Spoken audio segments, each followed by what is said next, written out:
gue ya? Lagi gue nanya dokternya, dok ini anak saya kan dok ya? Anaknya nah mas Den, kok belum mirip saya, tapi katanya sih akan berubah ya. Ya semoga lah ya, cuman menurut gue juga mirip istri gue juga blessing ya, karena anak cewek. Dan istri gue itu kan matanya bagus, kulitnya bagus, nurun ke BL. Jadi BL-nya juga enak gitu loh dilihat, bahkan dibilang cerdas katanya sama dokternya.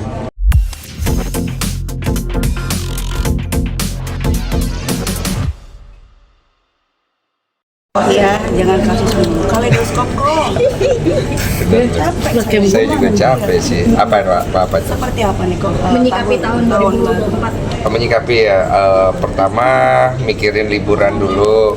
Karena kemarin kan aku sebenarnya bukan liburan tuh, aku kerja kan, karena diundang sama NBA ke Macau, ke Hong Kong, terus ke Korea juga kemarin begitu. Jadi ini mungkin liburan akhir tahun bersama baby sama istri. Kita mau ke keluarganya Olive di Singapura. Kemarin kan udah ke keluargaku di Makassar, jadi ke Singapura sekaligus mungkin aku udah bisa sounding. Jadi kemarin itu kalau nggak salah di bulan Oktober September, kalau saya nggak salah, Papa Olive itu sudah berpulang. Jadi beliau itu lagi di masa-masa sulit di bulan itu, jadi berpulang dan sudah di kremasi. Kok ini bisa dikatakan tahun ini adalah tahun rezekinya buat lo, karena dikaruniai anak juga. Seperti apa sih? Iya, bersyukur banget ya, maksudnya kehadiran anak itu di tengah-tengah sulitnya kondisi kita juga yang untuk punya anak sampai 4 kali keguguran. Kita ngerasa itu jadi kayak berkatnya luar biasa ya, dan gara-gara itu kita jadi banyak ngulik dan banyak tahu kalau di luar sana banyak banget orang-orang yang juga sulit punya baby kayak kita. Jadi makanya kita tuh selalu hadir lah ketika ada urusan-urusan untuk memberikan semangat untuk teman-teman pasangan Pak Sutri di luar sana yang pengen punya anak gitu. Ternyata nggak gampang sekarang ini, nggak mudah gitu. Jadi kita menganggap hadirnya Gabriela itu menjadi berita baik, kabar gembira untuk semua Pak Sutri di luar sana juga, bukan hanya kami, bahwa selama kesempatan itu masih ada, terus berjuang.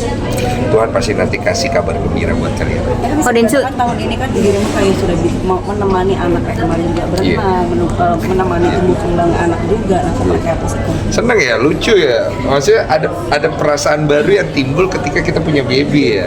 Ya beruntung sih yang udah duluan. Gue juga baru ngerasain dan gue lagi menikmati banget. Malam-malam tuh kadang-kadang gue tuh mau loh ngeluangin waktu gue untuk ngeliatin dia tidur doang gitu. Kayak nikmat gitu. Terus kadang-kadang pengen bangunin padahal dia lagi tidur, cuma kan kasihan masih tidur, tapi ya udahlah bangunin aja gitu. Terus capek nidurin dia lagi, terus ngelihat dia bertumbuh setiap hari dan hal-hal baru yang bisa dilakukan buat aku tuh kenikmatan yang ya memang siapa yang dibilang orang bener ya. Maksudnya kalau lu punya baby nanti bro beda gitu. Dan itu bener, beda banget. Tapi bisa dikatakan kayak nggak mirip anaknya. Makasih ya. Sampai sempat minder katanya. Iya, itu kan awal-awal gue posting kan nggak ada yang muji mirip gua. Semuanya bilang mirip Olive. Tapi bener juga pas gue liat-liat matanya emang mirip banget sama Olive. Terus dalam hati gua, enggak lah pasti berubah. Gue tunggu sebulan kagak berubah, masih mirip Olive. Jadi gue lama-lama jadinya bukan anak gue ya. Lagi gue nanya dokternya, dok ini anak saya kan dok ya? Anaknya nah mas Den, kok belum mirip saya, tapi katanya sih akan berubah ya. Ya semoga lah ya, cuman menurut gue juga mirip istri gue juga blessing ya, karena anak cewek. Dan istri gue itu kan matanya bagus, kulitnya bagus, nurun ke BL. Jadi BL-nya juga enak gitu loh dilihat, bahkan dibilang cerdas katanya sama dokternya. Karena di usia dia udah 3 bulan tuh dia udah guling-guling, harusnya belum, terus dia jarak pandangnya tuh jauh. Kita juga kaget, karena kan biasanya anak bayi masih terbatas. Jadi akunya di mana itu dilihat gitu, gitu dia ketawa. Jadi menurut aku sih, ya udahlah nggak apa-apa juga lah, nggak mirip gue. Udah yang penting dia pinter, dia sehat, dia mau berkat nanti udah. Gimana menjadi bapak dari anak seorang perempuan? Kan bapaknya dulu yang kita tahu kan seperti apa nih. Kalau sekarang sih masih belum ada kekhawatiran besar ya, karena anaknya masih kecil, belum bisa ngapa-ngapain ya. Mungkin nanti ya, kalau dia udah mulai remaja kayaknya mulai gelisah, gue bisa gue samperin rumah cowoknya. Kalau misalnya ada nih Pak, ada yang ngajakin aku jalan nih, Iya boleh ya. Tapi Jam berapa pulang ya? Iya kan? bapak yang ikut nggak? Pakai shotgun aja gue udah bersih nggak usah ikut ya. Shotgun bohongan ya kan? Jam berapa pulang nak?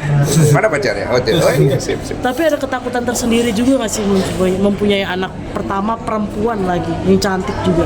Ya bersyukurnya belum ya. Semoga tidak.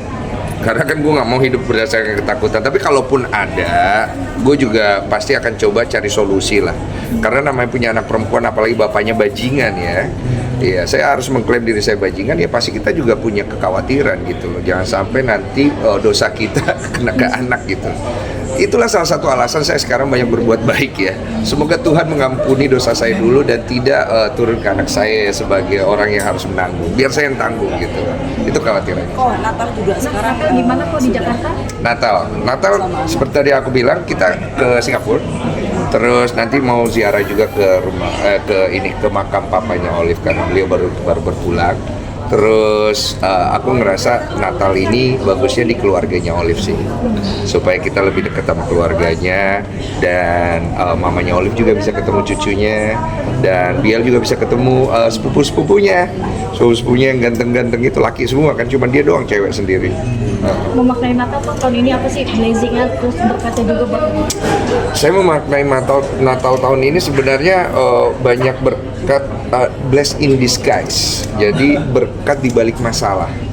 Jadi masalahnya sih lebih banyak sih tahun ini. Dan jujur gue sempet agak shock kayak, aduh Tuhan ini maksudnya apa ya? Kok masalah banyak gini ya? Tadinya harusnya udah beres, kok jadi tambah masalah ya?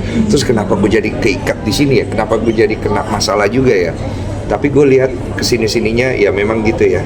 Kalau kita menyikapi itu dengan apa adanya, dengan tahu diri, ternyata akhirnya jadi berkat sih, gitu. Untungnya sih.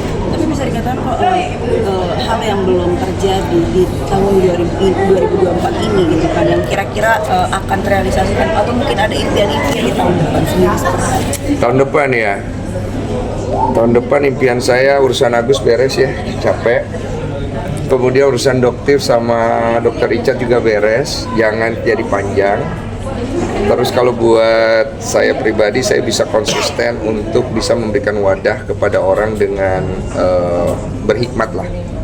Jangan cuma mikirin cuan, tapi memang tujuannya membantu. Kalau nggak bisa membantu ya kita cuani. Ya.